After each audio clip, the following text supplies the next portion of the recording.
Welcome. In front of me is a NOKIA XR20 and today I will go over unboxing along with a quick overview of this phone. So just pop it straight open. There's nothing at the top of the case, and then we got the phone itself. It's just, well, that's a big phone. Wasn't actually expecting this to be such a chunkers, but anyway, let's move on. In here we got some paperwork. Obviously it came in this, but I already did take it off, so I'm just gonna yeet that to the side. And paperwork, no one really cares about that. And then we got in here nice message. Yeah, no wall charger in the box.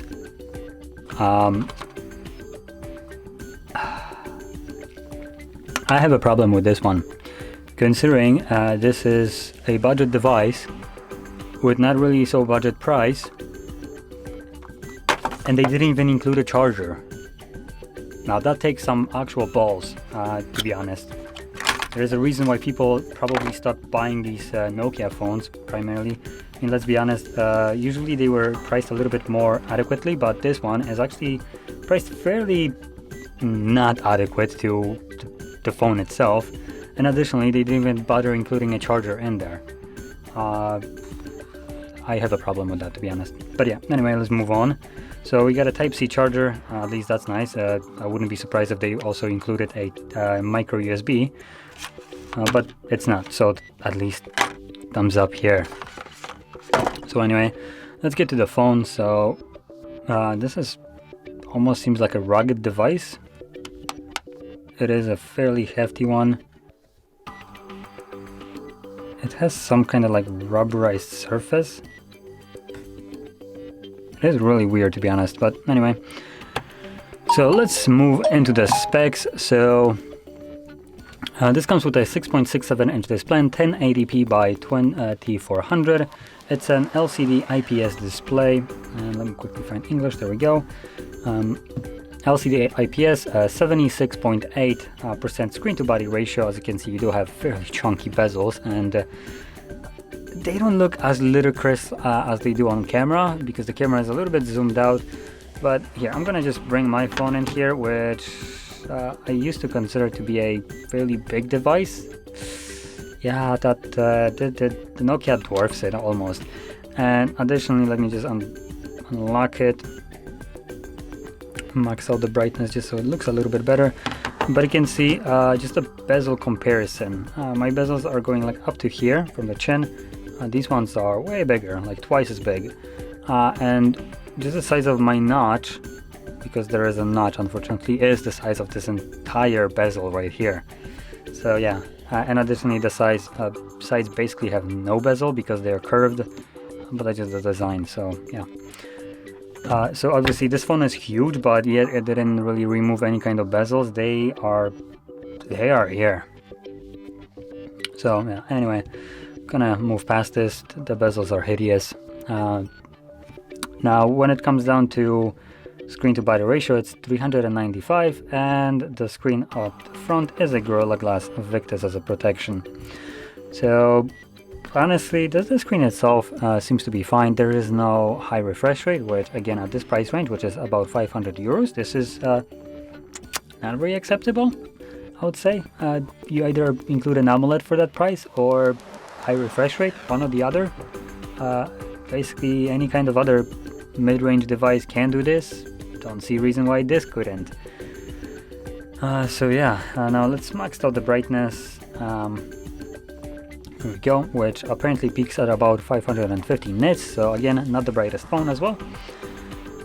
So once we got the screen out of the way, we can now move on to the back, which is the camera. So you can see we have a dual camera setup. So one is a 48 megapixel wide sensor, and then the other one is a 13 megapixel ultra wide. Obviously we have a Zeiss marking on here. It honestly looks like nowadays almost every phone has Zeiss cameras, because there is Sony, there is Vivo, which additionally I have one like right here still boxed, and again Zeiss. So yeah, it seems like Zeiss is just putting their branding on literally anything.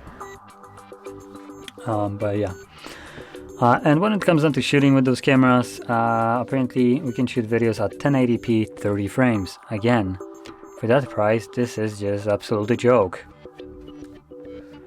And if we flip over to the front, we have a hole-punched camera, as you can barely see because the brightness of this device is so great.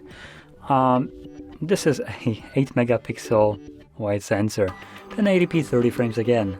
It's nice to know that your 48 megapixel camera on a 500 euro phone can shoot the same frame rate videos as the back one from size.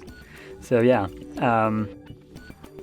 honestly at the moment I don't really have much positive things to say about this device. So let's move on. It comes with a Snapdragon 480, at least it's a 5G chipset. Again, for that price I would have been expecting something way better.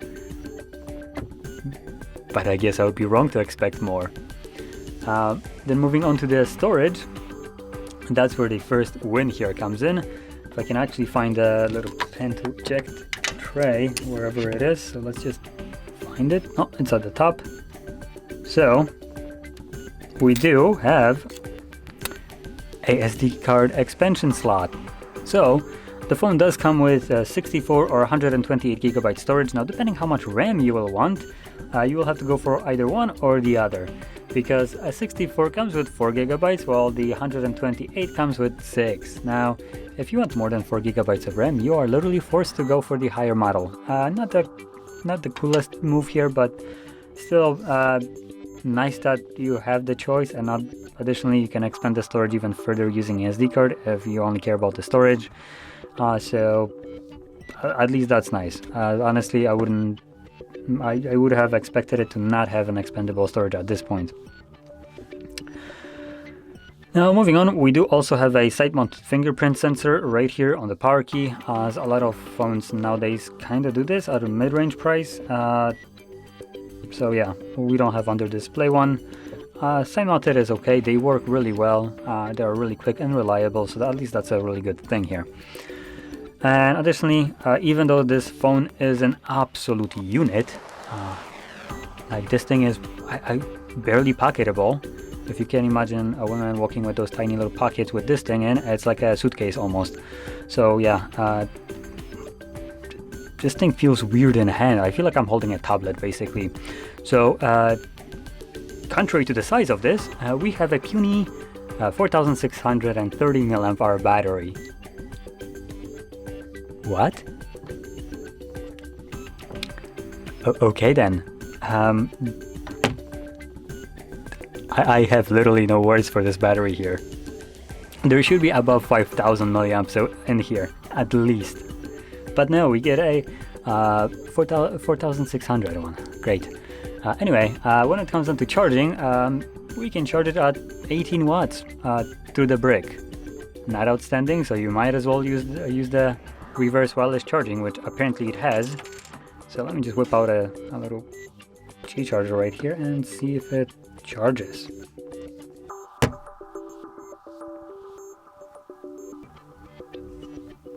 Hello? Oh, there we go. So it is charging. And the benefit of the Qi charging right here is it charges at 15 watts. It charges a couple watts slower than the brick, which I have no idea why they did it like this. Honestly, I like Qi charging, but I like this to be an addition, not a substitution. Usually, in case of like when I take in consideration my phone, which I have been using for like 2 years now, on here, I believe I have like 40 or 30 something watt just charging through the cable. This is amazing. When it comes down to topping off your phone really quickly, it is just amazing. You plug it in for like 10 minutes and you have half a battery. It is insane how quick it charges with their like super fast charging thingy thing. But on here, don't expect that. You have 18 watts, so you will be charging this phone a little bit. And like I mentioned before, it comes at a price range of around a little bit below the 500 euros. It's exactly 470. It doesn't really make much of a difference in my opinion. considering this device is way overpriced. It's an absolute brick when it comes down in size. It has huge bezels. The screen isn't anything special, it's just an IPS display without even any high refresh rate.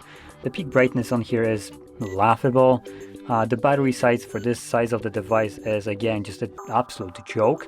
The charging through a cable, non-existent, and the only benefit is that the wireless charging here is actually decent. Additionally, we do have a fingerprint mounted or side mounted sensor right here, so would prefer it under the display, but I'm not expecting much, so side mounted is okay, especially that they work fairly reliably. And yeah, that's primarily the only positive things to say about this device. Honestly, I have nothing more to say other than go with Xiaomi. That's the only thing I can say. That this phone is so overpriced and brings so little to the table that I cannot justify anybody buying this device. Just go with something like Xiaomi, which will outperform this phone in every single way. Display, battery, processor, charging speeds, features, just price, literally everything. There's nothing that Xiaomi won't be better at this price range than this phone. If you go with something that costs about 500 euros, you're getting a phone that comes with like one of the best processors, not some mid-range 480. So yeah, do not buy this phone. That's basically the gist of it. And if you found this video informative in any way, don't forget to hit that like button, subscribe, and thanks for watching.